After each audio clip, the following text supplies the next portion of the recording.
Isaiah 8. The Lord said to me, Take a large scroll and write on it with an ordinary pen, Maher Shalal Hashbaz.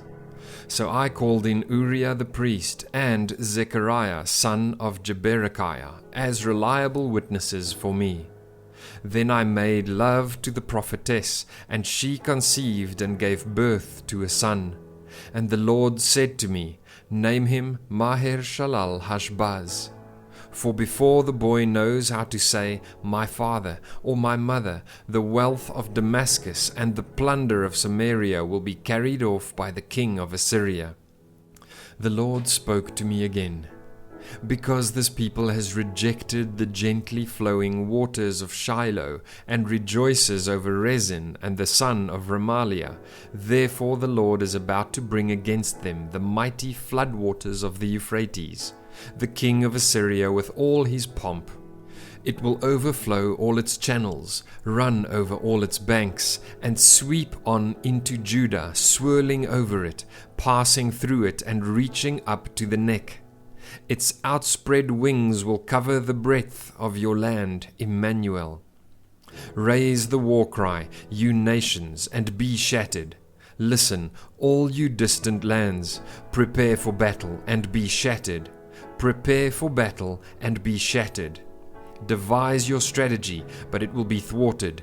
Propose your plan, but it will not stand, for God is with us. This is what the Lord says to me with his strong hand upon me, warning me not to follow the way of this people.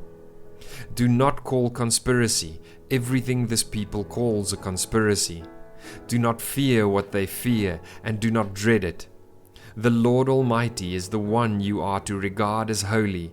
He is the one you are to fear. He is the one you are to dread.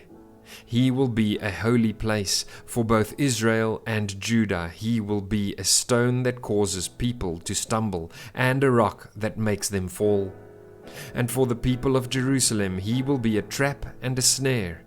Many of them will stumble, they will fall and be broken, they will be snared and captured. Bind up this testimony of warning, and seal up God's instruction among my disciples. I will wait for the Lord, who is hiding his face from the descendants of Jacob. I will put my trust in him. Here am I, and the children the Lord has given me. We are signs and symbols in Israel from the Lord Almighty, who dwells on Mount Zion. When someone tells you to consult mediums and spiritists who whisper and mutter, should not a people inquire of their God? Why consult the dead on behalf of the living? Consult God's instruction and the testimony of warning. If anyone does not speak according to this word, they have no light of dawn. Distressed and hungry, they will roam through the land. When they are famished, they will become enraged and, looking upwards, will curse their king and their God. Then they will look towards the earth and see only distress and darkness and fearful gloom, and they will be thrust into utter darkness.